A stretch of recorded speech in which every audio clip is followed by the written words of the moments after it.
아마 1편에서 보신 것 같습니다. 미국 정부 부채 문제, 재정 적자 문제가 거의 한계에 다다른 상황이다 라고 분석을 해드렸고, 그 영상은 혹시 안 보신 분이 계시다면 이런 썸네일을 통해서 영상이 이미 업로드 됐을 테니까 확인해 주시길 바라고요. 지금은 이 강의에 이어서 베센트의 작심 발언, 이 미국채 발행 자제할 것, 이 발언의 의미와 그것이 시장에 어떤 영향을 미칠지 분석을 해 드릴까 합니다. 바로 보도록 하겠습니다. 트럼프가 그동안 적극적으로 뭐 경기 부양하겠다라고 뭐 이야기를 해 왔는데 갑자기 관세 전쟁이라는 기름을 부으려는 모습인 것 같아요. 또 일론 머스크도 정부 효율부를 의 수장으로 역할을 하면서 정부의 효율성을 극대화하겠다라고 이야기를 했는데 너무 강하게 효율성을 추구해서인지 미국을 상징하는 독수리를 부딪힐 지경입니다. 더 이코노미스트의 표지가 상당히 많은 것들을 암시하고 있습니다. 바로 분석하겠습니다. 미국이 부채 문제에 직면한 게 사실입니다. 보신 것처럼 미국의 국가 부채 문제 심각한 상황으로 역대 최대치를 계속해서 경신하고 있다 이렇게 말씀을 드리고 미국 정부 부채 문제가 특히 심각한 상황인데 그 중에서도 이자 비용, 정부의 이자 지출 비용이 상당한 수준이다라는 것을 강조해서 말씀을 드려볼까 합니다. 특히 미국 정부의 국채 이자 비용이 역사상 처음으로 1조 달러를 넘었다라는 것은 상당한 수준이라고 볼 수 있고 연간 재정 적자 같은 경우를 보면 코로나19 팬데믹 시기를 제외하면 역대 최고 수준으로 불어났다라는 것도 우리가 유의해 볼 만한 사안입니다. 그런데 제가 이미 트럼프와 해리스의 대선 행보 때 유세 현장 때 이 자료를 보여드린 적이 있는데 트럼프 후보 시절, 해리스 후보 시절, 당시 앞으로 어떤 공약들을 펼치겠다라고 국민들한테 약속했던 것들이 있어요. 그 약속들을 보면 유독 트럼프는 더 많은 재정을 투입하는, 그죠? TCJA를 연장 및 수정하는 방식으로 더 많은 감세, 그죠? 더 많은 소득공제 확대, 더 많은 기업 세금 감면, 이런 것들을 더 적극적으로 트럼프가 추진하는 입장이고, 뭐 이런 것들을 본다면 재정 확장 요인 같은 경우도 경기 부양책을 더 적극적으로 강조하는 그런 움직임이기 때문에 해리스 정부가 등장할 거라고 가정했을 때보다 트럼프 정부가 등장할 때 2배 이상의 재정이 소요될 것으로 이미 전망을 해 왔었습니다. 이 부분은 제가 이미 한 4개월 전에 보여드렸던 자료입니다. 자, 그러니까 가뜩이나 재정 적자가 불어나고 이자 비용도 감당이 안 될 만한 수준이고 또 지금과 같은 확장적 재정 정책을 펼쳐나가면 국채 이자 비용은 더 많이 증가할 텐데 국채 발행을 하면서 부채 의존해 가면서 또 계속 이런 확장적 재정 정책 기조를 유지하는 것이 맞는가 하는 의문이 제기되겠죠. 의문이 제기됩니다. 그런 면에서 역시 트럼프가 남편이라고 한다면 정부 구조상 트럼프 미 대통령이 남편이라고 한다면 스콧 베센트 재무부 장관이 부인인 거예요. 그러니까 이해가시죠? 우리 재밌는 표현으로 주부를 내무부 장관이라고 표현하잖아요. 마치 그런 역할. 그러면 재무부 장관은 어떤 역할일까? 우리나라로 따지면 기획재정부죠. 기획재정부 장관이 경제부총리잖아요. 마찬가지 미국의 경제부총리 스콧 베센트 재무부 장관은 도대체 어떤 생각을 갖고 있는지를 우리는 들여다봐야 되는데 마침 약 일주일 전에 스콧 베센트가 70분에 걸친 인터뷰를 진행했습니다. 트럼프 행정부의 경제정책 아젠다를 이미 구상했던 인물로 여러분 손꼽고 있으시고요. 그죠? 이 스콧 베센트 재무장관이 70분 동안의 인터뷰 속에서 향후 트럼프 행정부의 경제정책 방향을 어떻게 가져갈지 그 구상을 설명을 했단 말이죠. 그래서 인터뷰하는 장면을 조금 더 이렇게 키워본다면 이런 모습이었습니다. 저도 이 자료를 이 영상을 좀 봤는데요. 특히 여기 보시는 차마스 팔리 하피티아 발음이 참 어려운데 이분이 유명 엔젤 투자자고요. 이분이 일론 머스크하고 가까운 인물입니다. 그리고 프리드버그가 여기 있죠. 이 두 사람이 데이비드 프리드버그 이 두 사람이 인터뷰를 진행했는데 자, 진행한 그 내용을 말씀드려 보려 합니다. 내용을 말씀드리면 이렇습니다. 일단 앞에 말씀드렸던 TCJA 이게 굳이 따지면 감세 정책이다. TC는 Tax Cut 그리고 Jobs Act 그러니까 감세 및 일자리 정책이다. 그 TCJA가 올해 말에 기간을 종료할 것으로 생각하고 있는데 이걸 연장할 의지를 갖고 있는 인물이에요. 트럼프가. 그러니까 연장하게 되면 재정 적자가 더 커지지 않겠느냐라는 생각인데 현재 예상하고 있는 재정 적자가 보시는 것처럼 25년, 26년, 27년 이렇게 커질 것으로 전망이 되는 거예요. 어디서 이걸 진단했냐면 CBO라는 우리나라로 치면 국회 예산정책처, 미 의회 예산정책처, 이 CBO에서 분석을 했는데, 그런데 앞에 말씀드렸던 스컷 베센트는 이 GDP 대비 재정적자 비율을 3% 수준에서 관리하겠다. GDP 대비 재정적자의 비율을 3% 이내에서 관리하겠다. 그러니까 미국 GDP 대비 3% 이내에서 재정적자를 관리하려면 이 정도가 아니라 이 정도 선에서 유지해야 된다라는 거예요. 그러면 이 정도 안에서 관리하기 위한, 그러니까 말만 뻔지르르 하는 게 아니라 이 정도에서 재정적자를 관리하기 위한 청사진을 제시하지 않았겠습니까? 실제 28년 재정적자를 GDP의 3% 수준으로 낮추겠다고 공식적으로 선언을 했고요. 또 최근 너무나 유명한 레이 달리오 같은 경우도 미 정부가 만약에 재정적자 감축에 나서지 않으면 3년 내에 심각한 부채 위기가 올 수 있다. 이렇게 경고까지 했고요. 그런 경고들을 그냥 무시하지 않고 받아들이는 움직임인 겁니다. 그래서 GDP 대비 재정적자 규모를 3% 이내로 감축하기 위한 큰 그림을 그리고 있는 거예요. 그 큰 그림을 이렇게 제시한 겁니다. 오늘 이 이야기의 핵심인데요. 이게 큰 그림입니다. 베센트의 경제정책 어젠다. 제가 정리를 한다면 333 이코노믹 스트래리지 이렇게 정리할 수 있겠습니다. 이 333 이코노믹 스트래리지는 뭐냐면 첫 번째, 미국 경제 성장률을 3% 수준에서 유지하겠다. 3% 수준의 경제 성장률을 달성시키겠다. 라는 의지고요. 첫 번째.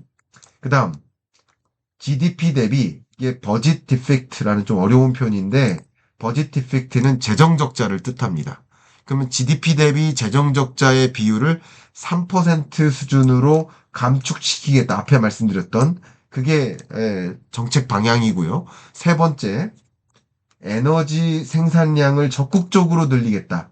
일일당 300만 배럴만큼 굉장히 많이 에너지 생산량을 늘리겠다. 그럼 에너지 생산량을 늘리면 그게 GDP 증가에 포함이 되고 또 일자리를 많이 증가시키고 또 에너지를 많이 생산하면 그만큼 저렴한 에너지가 미국에 공급되니까 물가 안정을 유도할 수 있고 관세가 설사 높은 관세가 부과되더라도 에너지 가격을 안정화시켜서 물가 안정을 유도할 수 있다고 보고 있는 거예요. 이런 생각이 있는 겁니다. 물가 안정을 유도해야만 어떻게 됩니까? 물가 안정을 유도해야 또 재정 적자를 관리하니까 확장적으로 재정 지출하지 않는다. 그럼 결국 이 두 가지는 뭐 하겠다는 거예요? 물가 안정을 유도하겠다는 거예요. 물가 안정을 유도해야 미 연준은 금리를 인하할 만한 환경이구나라고 인식하게 만드는 것이죠. 이게 바로 경제정책 방향입니다. 더 구체적으로 설명드릴게요. 한국말로 좀 정리를 해봤습니다. 첫 번째는 지출을 축소하겠다. 정부 부채나 지출을 축소하는 움직임을 통제 가능한 속도로 진행하는 것이 목표다. 그래서 GDP 대비 재정 적자 비율을 3% 이내에서 관리하겠다. 미국은 재정 수입이 문제가 아니라 재정 지출이 문제다. 그러니까 말씀을 드린다면 재정 수입이 있고 재정 지출이 있는데 가게라고 봐도 한 가게가 예를 들어서 월급이 300만 원이에요. 근데 지출이 500만 원이에요. 그럼 지출이 문제예요? 월급이 문제예요. 뭐 둘 다 문제라고 할 수 있겠지만 월급을 통제할 수 없다면 지출을 300만 원 이내에서 관리하는 게 맞지 않느냐라는 종류의 입장인 겁니다. 근데 GDP 대비 세입의 비중과 GDP 대비 세출의 비중을 국제적으로 비교를 해서 제시를 했는데 이 베센트라는 인물은 보니까 유독 세입은 충분하다. 미국의 세입은 세계적으로 봤을 때 그렇게 부족하지 않다. 근데 GDP 대비 세출의 규모가 절대적으로 많다. 그러니까 세출을 줄이겠다. 아껴 쓰겠다라는 겁니다. 다시 보겠습니다. 또 중요한 게 이겁니다. 오늘의 어쩌면 하이라이트 부분인데 그러면 세출을 줄이겠다는 것은 국채 발행 계획을 수정하겠다는 것이죠. 근데 국채를 더 적극적으로 발행해서 많은 정부는 국채에 의존해서 부채에 의존해서 나라를 확장적으로 재정 정책 펼쳐 나가겠다라는 의지를 트럼프는 갖고 있었지만 트럼프 공약을 통해 발표해 왔지만 그런데 베센트는 반댈세라고 하는 거야. 나 그거 동의하지 않는다. 정부 지출 감축에 시장의 신뢰를 확인할 때까지는 전임 옐렌 재무부 장관의 발행 정책을 유지할 생각이다. 저는 개인적으로 이 발언을 보고 솔직히 그 인터뷰 내용을 들으면서 이렇게 정리를 했지만 개인적으로는 감동받았습니다. 저는 이게 맞다 틀리다의 논의를 하고자 하는 게 아닙니다. 생각이 있다는 겁니다. 트럼프는 트럼프의 생각이 있고 기재부 장관은 기재부 장관의 생각이 있다는 거예요. 무조건 트럼프의 말이 맞으니까 나의 안위를 중요시하고 나의 자리를 연연하면서 그냥 대통령의 말을 따르는 게 아니라 대통령의 의견이 그 정책 혹은 그 정당의 의견이 옳지 못하다. 나는 그렇게 생각하지 않는다. 나는 국채 발행할 의지가 없다. 라는 것을 적극적으로 표명한 모습을 보면서 이게 옳다 그르다를 논하는 게 아니에요. 이렇게 생각하고 있고 이 생각을 적극적으로 관철시키기 위해서 노력하고 있다라는 거죠. 미국 경제를 위해서, 세계 경제를 위해서 뭐가 맞는지를 제가 논하는 게 아니라 어쨌든 재무부 장관, 기재부 총리 같은 이 역할의 이 사람은 그렇게 정책 어젠다를 꾸려가겠다라는 의지를 표명한 것. 그럼 국채 발행량을 그렇게 많이 늘리지 않겠다. 국채 발행이 늘어나면 국채 가격이 떨어지고 국채 금리가 더 치솟는데 국채 금리를 하향 안정화시킬 의지를 갖고 있다. 국채 금리를 하향 안정화하기 위해서 국채 발행량을 늘리지 않겠다. 그러니까 기존 정부 수준으로만 유지하겠다라는 거죠. 현 정부는 더 늘리겠다고 했지만 기존 정부 수준을 늘리지 않겠다. 그러니까 이 경제 정책은 사실 진보 보수가 없는 겁니다. 민주당, 공화당의 여부가 아니라 뭐가 맞느냐를 논하는 거죠. 정당의 이익이 아니라, 정당의 논리가 아니라, 정당 논리도 아니라, 그냥 그리고 대통령 말이 맞다가 아니라 뭐가 미국 경제에 더 적절한 경제 정책인지 재무부 장관으로서의 고민을 적극적으로 이야기하는 거죠. 이게 건전한 사회를 만드는 인물들의 모습이지 않나 하는 생각들을 개인적으로 하고 있습니다. 그러니까 트럼프가 굉장히 적극적인 행보, 또 막 만들고 떠벌리는 이런 행보를 보이지만 재무부 장관으로서 베센트는 조금 더 이게 맞는지, 그렇게 하는 것이 맞는지 하나하나 따져가면서 하는 역할.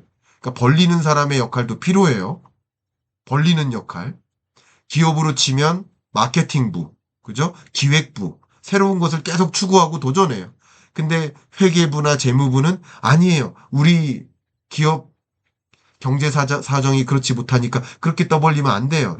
우리 비용도 생각해야 돼. 이런 입장이 서로 맞물리면서 서로 간에 더 좋은 방향으로 기업들이 움직이는 거 아니겠습니까? 그렇죠? 한 명의 사장이 모든 걸 어떻게 결정합니까? 좋은 방향을 선택하기 위해서 이렇게 서로 싸우기도 하고, 그죠? 그러면서 더 좋은 방향의 논리가 전개되는 거 아니겠습니까? 두 번째, 성장 강화. 정부 부채는 축소하지만 민간 경제의 활력을 찾도록, 그래서 성장 추세 3%를 유지하도록 성장을 끌어올릴 계획이다. 레버리지를 늘릴 수 있도록 하겠다. 기업들이 빚을 지게 하겠다. 정부가 빚지는 게 아니라 기업들이 빚지게 하겠다. 그러기 위해서는 낮은 금리를 유지해야 된다. 에너지 공급을 늘리고, 그러기 위해서 세제 혜택도 주고, 에너지 정책을 안정적으로 보장함을 통해서 저렴한 에너지를 공급하고 물가 안정을 유도하겠다. 이게 방향성입니다. 구체적인 내용을 보면 미국 경제가 23년 2.9%, 24년 2.8%, 25년은 대략 2.2에서 2.4% 성장할 것으로 IMF가 전망하고 있는데, 이 성장률을 2.893% 수준으로 유지하겠다. 고성장세를 유지하겠다라는 의지인 거고, 고성장세를 유지하는 만큼 법인세 세수 거쳐지고요. 또 부가가치세 세수 거쳐지고요. 재정을 건전하게 만들 수 있는데 기여하겠다는 거죠. 미국 경제가 어제 확정치가 발표됐는데 1.4, 3.0, 3.1, 2.4 굉장히 견조한, 파월은 뭐라고 표현했어요? 로버스트하다고 표현했죠. 그런 움직임을 가져가고 있습니다. 이런 움직임 속에 25년 1분기조차 2.72%로 굉장히 정말 훌륭한 솔리드 페이스를 유지하고 있는 겁니다. 여기에 또 예산 삭감과 여러 가지 노력을 병행하겠다라는 그 노력이 어디에 담겨요? 덧지죠, 덧지. 정부 효율부, 일론 머스크를 수장으로 하고 있는 어떤 내용을 다루고 있어요? 공무원 인력도 감축하겠다. 메디케어나 메디케이트 같은 경우도 좀 부적절한 지출이 있다. 그 부분도 좀 줄여보겠다. 지출 보류 절차를 가져보겠다. 또 그 밖에 여러 정부의 프로그램 패키지들을 조정해보겠다. 그게 정부 효율화예요. 왜 비효율적인데 예산이 쓰여지느냐.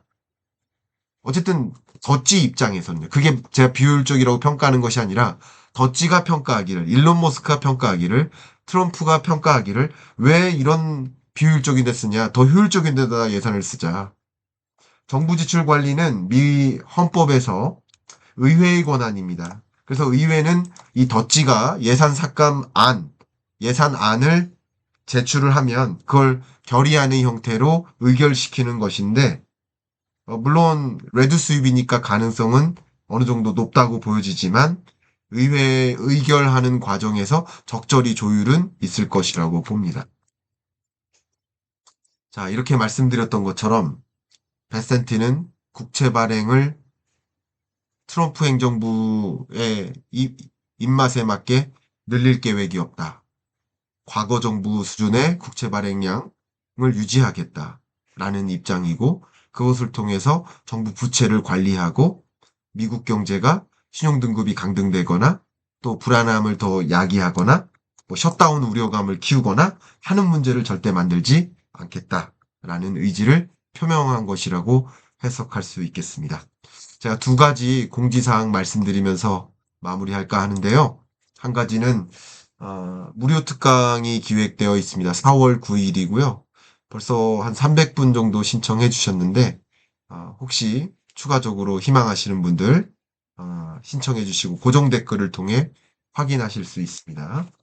또 두 번째 공지사항은 제가 매주, 매월 더 함께하기 위해서 유튜브를 넘어서 글과 강의를 통해서 또 오프라인 공간에서도 호흡하기 위해 오피셜 클럽을 런칭했는데, 오피셜 클럽에 또 관심 있으신 분들은 고정 댓글 상단에 링크를 또 확인해서 신청해 주시길 바라겠습니다. 이상 마무리하겠습니다. 감사합니다.